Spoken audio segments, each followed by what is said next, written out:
सदन की कार्यवाही के दौरान एक बार फिर से लोकतंत्र के 4 स्तंभ में से एक स्तंभ की कार्य प्रणाली की सहायक शाखा तार तार हुई।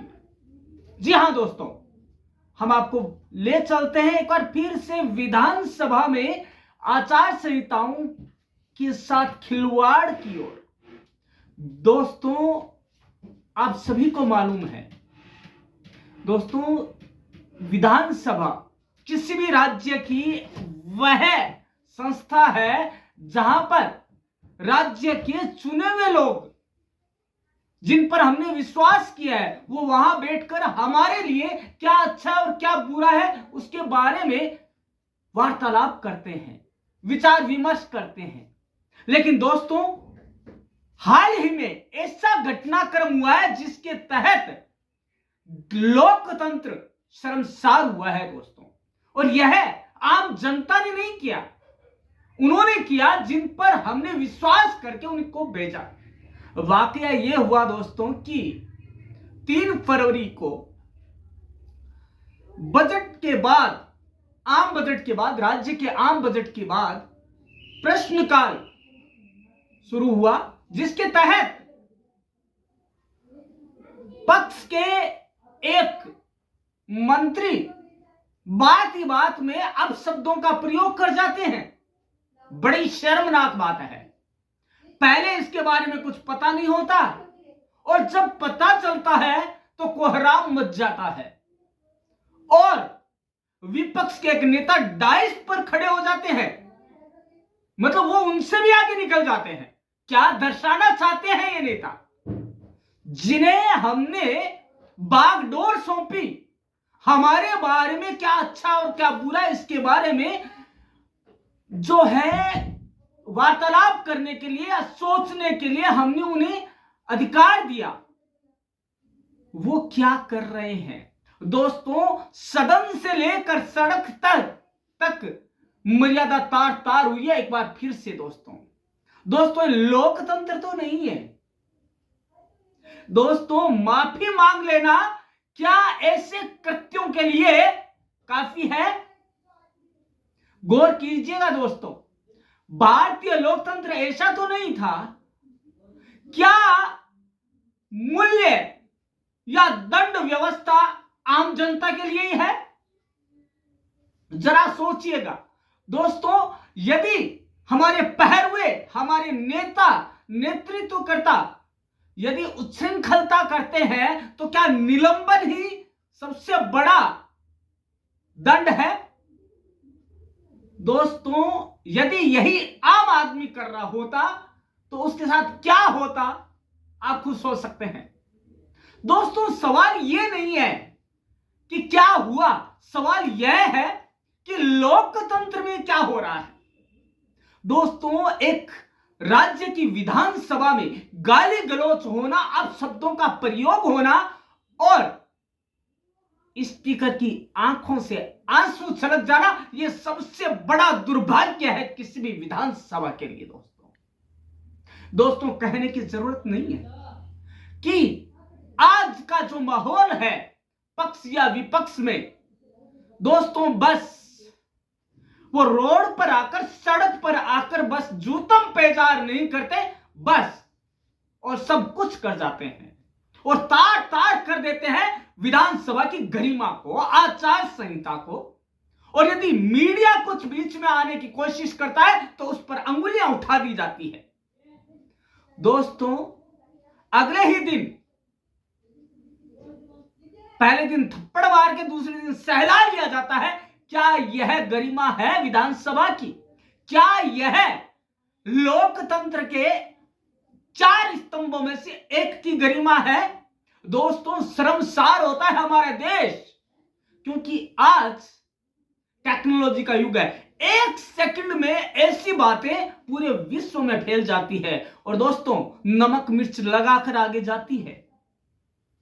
जो कहा हूबहू उन्हीं शब्दों में पहुंचती है दोस्तों। आजकल बीप बीप नहीं होता क्योंकि सोशल मीडिया है दोस्तों, यह है हमारे लोकतंत्र की गरिमा को आहत करने वाली बात है। क्या दोस्तों नेताओं का यह अधिकार है कि वो हमारे विधानसभा जो है, जो मंदिर है एक, उसकी गरिमा को तार तार कर सके? दोस्तों बेबस है हम, क्योंकि हमने उनको चुनकर भेजा है। दोस्तों उन्हें बात करने का पता नहीं है पक्ष और विपक्ष को कि कैसे क्वेश्चन किया जाता है और कैसे उसका जवाब दिया जाता है। दोस्तों सलीका नहीं है उनको कि डाइस पर खड़ा होकर बात की जाती है या चेयर पर होकर शालीनता के साथ बात की जाती है। दोस्तों वो हमें सिखाएंगे कि राजनीति क्या होती है। दोस्तों आम जन, हमने उन्हें हमारा ही आदमी बनाकर भेजा, लेकिन उन्होंने क्या किया? हमारे ही विश्वास के साथ धोखेबाजी की, हमारे विश्वास के साथ प्रपंच किया, और आज जो ये स्थिति है विधानसभा की, उसे कमोबेश हम भी जिम्मेदार हैं दोस्तों। लेकिन क्या विश्वास करना या विश्वास करने की इतनी बड़ी सजा मिलेगी आम जन को? तो आम जन कैसे विश्वास करेगा? दोस्तों वह दिन दूर नहीं जब जनता सजग होकर एक दिन सभी वोटर्स नोटा का बटन दबाते नजर आएंगे। क्योंकि दोस्तों एक हद होती है उच्छृंखलता की, एक हद होती है आचार संहिता के उल्लंघन की, जो दोस्तों होता आ रहा है। दोस्तों विधानसभा सत्र को चलने ना देना, संसद के सत्र को चलने ना देना, यह आम बात है। कुछ ही दिन पहले संसद भवन में बाहर का आदमी आ जाता है और वह मारपीट करता है। दोस्तों बड़े ही शर्मनाक बात है, बड़ा ही गुस्सा आता है, लेकिन क्या करें, लोकतंत्र है। दोस्तों लोकतंत्र ऐसा तो नहीं था हमारे भारत का लोकतंत्र जहां पे विधानसभा में आए दिन अब शब्दों का उपयोग होता है या मनमाना रवैया अपनाया जाता है और अंततः एक वयोवृद्ध स्पीकर की आंखों से आंसू छलक जाते हैं बेबसी के, क्योंकि वो कुछ कर नहीं सकता, बस निलंबन का एक ढिंढोरा पीट सकता है, लेकिन निलंबन इसका कोई एक संभव हल नहीं है या पुख्ता हल नहीं है। दोस्तों ऐसा किया जाए जिससे कि आने वाली पीढ़ियां याद रखें कि उस समय विधानसभा में यह हुआ तो उसका दंड यह हुआ। दोस्तों जनता के सामने हम क्या पेश कर रहे हैं, जनता के सामने हम किस रवैये में पेश आ रहे हैं, क्या जनता वैसा नहीं करेगी? दोस्तों हम क्या दर्शाना चाहते हैं? हमारे जो नेता है, हमने जिन्हें नेतृत्व और कर्ता के रूप में चुना, वो हमारे बारे में क्या कहना चाह रहे हैं, वो क्या दिखाना चाहते हैं कि यह लोकतंत्र है। क्योंकि दोस्तों ये हमारे लोकतंत्र, जो कि कभी भारतीय लोकतंत्र विश्व का सबसे बड़ा और सबसे शालीन लोकतंत्र माना जाता था, क्या यही शालीनता रह गई है? दोस्तों वह वक्त दूर नहीं है, वह समय दूर नहीं है, वो काल दूर नहीं है जब भारत को शर्मनाक स्थिति में लाकर छोड़ देंगे ये नेता लोग। दोस्तों अभी भी समय है, सुधरना होगा और साथ दंडात्मक कार्यवाही की जरूरत है। दोस्तों दरकार है तो ऐसे नियम बनाने की कि कोई ऐसा दुस्साहस करने से पहले 7 बार सोचे, तभी जाकर दोस्तों विधानसभा की गरिमा और लोकतंत्र की गरिमा दोनों साफ सुथरी और सुरक्षित रह सकती है। दोस्तों इन सब का बहुत बड़ा जिम्मा स्पीकर पर तो है ही, देश की न्यायपालिका पर भी है, और एक प्रमुख जो पिलर कहा जाता है लोकतंत्र का संसद भवन, उस पर भी है। लेकिन दोस्तों सबसे बड़ा जो दायित्व है वो है आम वोटर्स का, मतदाताओं का।